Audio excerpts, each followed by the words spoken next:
It was a stormy night, the kind that makes the world seem like a dark and mysterious place. The wind howled through the trees, leaves were ripped from their branches, and the rain fell like a curtain of shining silver, turning the ground into a soggy quagmire. Sarah, a young writer looking for inspiration, was driving down the deserted road in her old car, eager to find refuge from the impending storm. She was alone, with only the sound of rain and wind for company. The raindrops hit the windshield, making his vision even blurrier. It was then that, amidst the darkness and rain, she noticed something strange, a narrow trail that led away from the main road and entered the dense forest. Curiosity and need led her to follow that trail. The trees closed in on her, as if trying to hide her from the outside world. Sarah felt a growing sense of isolation. The trail took her deeper into the forest until, finally, a surprising sight appeared before her. An old, decaying house, abandoned and lonely in the heart of the forest. It was a Victorian-style mansion, its red brick walls now covered in moss and ivy. Sarah turned off the car and looked at the house through the fogged-up window. It looked like it had been abandoned decades ago, with broken windows and an aura of decay. However, on that stormy night, it seemed to be the only hope for shelter. With a sigh of resignation, Sarah opened the car door and ran into the driveway, soaked to the skin. The wind howled through the trees, echoing like a dark chorus as she approached the front door. A single lantern hanging on the wall next to the door gave off a faint glow. Sarah hesitated for a moment before knocking on the door, but got no response. The house remained silent, and the rain continued to fall outside. Carefully, she turned the rusty doorknob and entered. Darkness swallowed her as soon as she crossed the threshold of the house. The only light was from his flashlight, which cast distorted shadows across the musty walls. The interior was filled with furniture covered in dusty sheets, as if time had stopped there. Sarah walked slowly through the living room, her mind filled with questions about who lived there and why the house was so mysteriously abandoned. A framed photograph on the wall caught her eye. It was an old image of a smiling family, but their eyes seemed empty and their expressions unsettling. The writer continued exploring the rooms of the house, finding more old photographs and dusty furniture. Each room seemed frozen in time, preserving a history she couldn't understand. As she wandered the halls, she began to hear whispering murmurs, as if voices were whispering ancient secrets in the shadows. It was becoming increasingly strange, but Sarah was determined to find answers. At that moment, she had no idea of the terror that the house in the woods still held for her in the nights to come. Sarah continued her exploration of the enigmatic house, guided by a growing sense of intrigue and uneasiness. The whispering murmurs persisted, but she couldn't identify where they were coming from. Each room seemed to hold its secrets. It was in the dark and dusty attic that Sarah found something that gave her goosebumps. Among old boxes and forgotten furniture, she discovered a diary covered in mold. The yellowed, fragile pages revealed ancient, elegant handwriting. Sarah carefully opened the diary and began to read the notes. The first entries were mundane records of the lives of the family that had inhabited the house decades ago. However, as she flipped through the pages, the notes began to become more sinister. The last diary entries mentioned strange and supernatural events that had occurred in the house.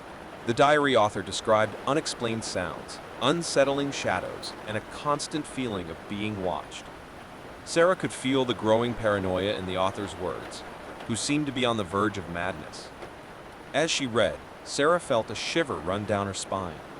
The whispering murmurs around her intensified, as if the shadows on the walls came to life.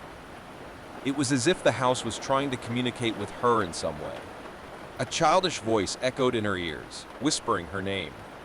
Sarah turned sharply, but there was no one there. Instead, a dark, shapeless shadow seemed to writhe in the corner of the attic. She held her breath, unable to look away from that sinister figure. The shadow gradually took shape, revealing the figure of a pale, eyeless child. Her dress was worn and dirty, and her expression was a mixture of sadness and despair.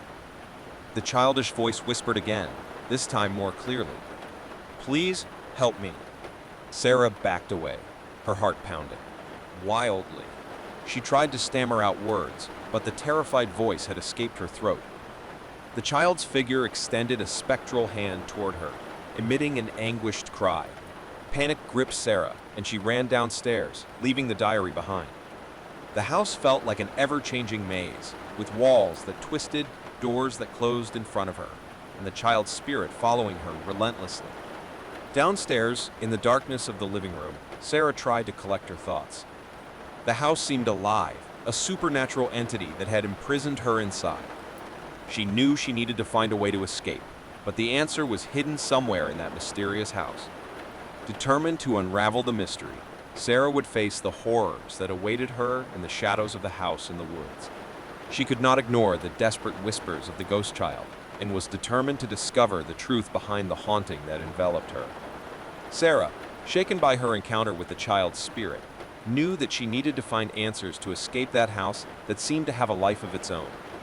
The feeling that she was being watched continued to haunt her, and the whispering murmurs persisted like a dark soundtrack. As she explored the house, she found more signs that something terrible had happened there.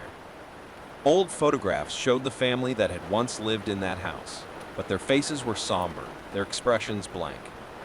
There were no genuine smiles in the images. Instead, it seemed like something was haunting them. Sarah decided to go back to the attic, where she had found the diary. There, she hoped to find clues about what had happened in that house and how she could help the child's spirit. With each step towards the attic, the atmosphere became denser and heavier. In the attic, the flashlight in her hands shook as Sarah examined the dusty diary. The words of the last entries echoed in her mind, describing supernatural events that the diary writer herself had witnessed. She knew she wasn't alone in the house. Something sinister was lurking in the shadows. As she read, the childish voice whispered again, but this time it was more insistent. "Help me, please," the spirit pleaded. Sarah turned, and there was the child's figure, its ghostly appearance more defined than before. The child's spirit reached out toward Sarah, as if she was begging for help. Sarah felt a mixture of compassion and fear. She knew the spirit was trapped in that house, but she didn't know how to free it. Determined to discover the truth, Sarah made a bold decision. She asked the spirit how she could help him. The ghost child responded with whispered words, telling her about an ancient ritual that she believed could free her imprisoned soul. Sarah found herself faced with a difficult choice. She could try to perform the ritual and face the unknown, or she could try to escape the house at all costs. The spirit pleaded once again, and Sarah felt a bond of compassion and empathy with the child that made her decide to take the risk. Guided by the spirit's instructions, Sarah began to gather the objects needed for the ritual. The air in the attic seemed electrified as she followed the steps, lighting candles, tracing mysterious symbols on the floor, and reciting ancient words. The shadows around her seemed to dance in response to the energy being released. As the ritual unfolded, Sarah felt the presence of the childish spirit intensify. He seemed to be struggling to free himself from the bonds that bound him to the house. The walls began to shake, and the sound of whispering voices became deafening. Then, in a moment of intense luminosity, the child's spirit was released. Her pale figure rose above the ground, her lifeless eyes shining for an instant with gratitude. And then, he disappeared in a flash of light, leaving behind a sense of peace the house hadn't known for decades. Sarah sat on the attic floor, exhausted and emotionally drained. She had managed to free the imprisoned spirit, but at what price? The house, although quieter, was still permeated with a sense of darkness and mystery. The writer knew that her journey was not over yet. She needed to discover the truth behind the history of that house and what had happened to the family that once lived there. With renewed determination, she was ready to face the horrors that awaited her in the next parts of the story. After freeing the child's spirit, Sarah felt a sense of calm spread throughout the house. The whispering murmurs subsided, and the atmosphere became less oppressive. The writer knew she had done the right thing, but there were still many unanswered questions. Determined to unravel the mystery surrounding the house in the woods, Sarah started looking for clues. She returned to the main living room, where she had seen photographs of the family that once lived there. She picked up one of the photos and examined it more closely.